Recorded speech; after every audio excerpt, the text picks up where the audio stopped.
জয় গুরু সবাইকে।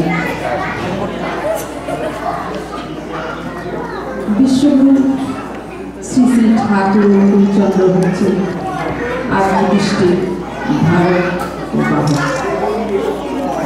এই অসাধারণ ব্যক্তিত্বের সম্বন্ধে বলার কোনো কিছু অবকাশ রাখতে আর নির্দেশ মতো চলছেই, এটাই হল সবথেকে বড় উদ্দেশ্য। তারই মন্ত্রে দীক্ষিত এই পৃথিবীতে অগণিত সৎসঙ্গ, ঠাকুরের সৃষ্ট এই সৎসঙ্গ হচ্ছে মানুষ তৈরির কারখানা। এই মানুষ তৈরির পিছনে নারী সমাজ এক গুরুত্বপূর্ণ ভূমিকা অবলম্বন করতে পারে। তারাই পারে একটা সুস্থ সমাজ গড়ে তুলতে, তারা গড়তেও পারে, ভাঙতেও পারে। তারা প্রকৃতি, তাদের উপর ধারণ করে আছে এই ধর্ম। একজন মাই পারে একটা সন্তানকে সুসন্তান করে গড়ে তুলতে, যে সন্তান হবে আগামী দিনের ভবিষ্যৎ। তাই ঠাকুর বলেছেন, পিতার দোষ গুণ যাই না থাকুক, পুত্রে কিন্তু অর্শে থাকে। মায়ের দোষ গুণ গরমের বেলায় কৌশল দিয়ে পালে থাকে। তিনি বলেছেন, যতই তুমি ভার্সিটি পাস দাও না কেন, তোমার নিজের হাতে যদি তুমি ছেলেপেলে মানুষ না করো, তাহলে সে ছেলেপেলে হবে, সেটা সাধারণত অধপতেই যাবে।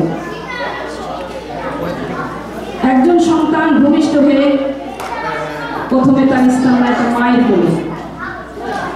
মায়ের কোলে তার জীবনের ফাউন্ডেশন তৈরি হয়, লাইক একটা বিল্ডিং। বিল্ডিংয়ের ফাউন্ডেশন যদি শক্ত না হয়, মজবুত না হয়, তাহলে সে বিল্ডিং অচিরেই ভেঙে পড়বে। একজন সন্তানের জীবন প্রথম শিক্ষার আলাই হচ্ছে তার আস্তে আস্তে আদব কায়দা শিখে বড় হবে, তারপর স্কুল কলেজ। এই দেখাশোনার দায়িত্ব সাধারণত একজন মাই করেন। মা যে কাজটি করেন সে কাজটি ছেলে মেয়েরা সেটাই ফলো করে।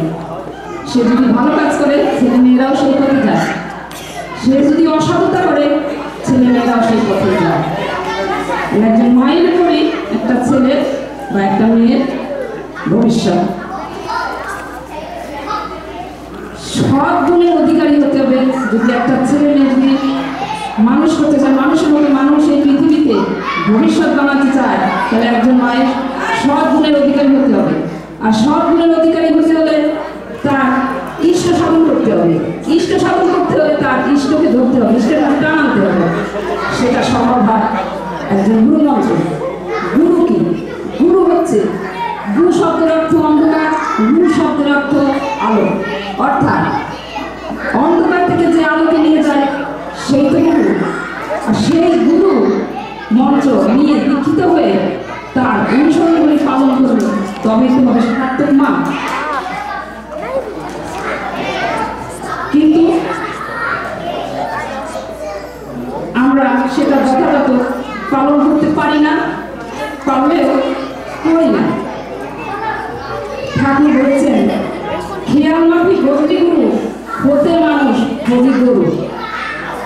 গরু হলেও তার আশীর্বাদ আমাদের উপরে সবসময় আছে। সে বলে, সবসময় বলে, ঝড়ঝঞ্ঝা যতই আসুক মনে রাখেন যে মাথায় আছেন দয়াল ঠাকুর, ভাবনা গিরে তো। আমরা দয়াল ঠাকুরের যে এত দয়া, সে তো আমাদের কাছে কিছু চায় না। সে শুধু চায় এইটুকু আমাদের কাছে যে আমরা মানুষ হই। আমরা আরো 10টা মানুষের নিজেরা মানুষের আরো 10টা মানুষের সৃষ্টি করব। আসেন মায়েরা, আমরা সবাই পরম পিতার চরণে শতকোটি প্রণাম জানিয়ে তার চাওয়াটাকে পূর্ণ করি। ঠাকুরের জননী পূজনীয় আমার মোহিনী দেবী স্নেহ সম্মানিত এবং মহিষী ব্যক্তিত্বে মুগ্ধ হয়ে মহাত্মা গান্ধীজি বলেছিলেন, এমন বিস্ময়কর ব্যক্তিত্ব সম্পন্ন মহিষী নারী আমি জীবনে কখনো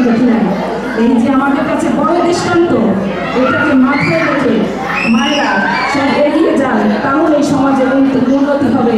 জয় গুরু, বন্দে পুরুষোত্তম, বন্দে পুরুষোত্তম, বন্দে পুরুষোত্তম। ধন্যবাদ মাতাদি। আমি আবারও দাদাদের দৃষ্টি আকর্ষণ করছি আমার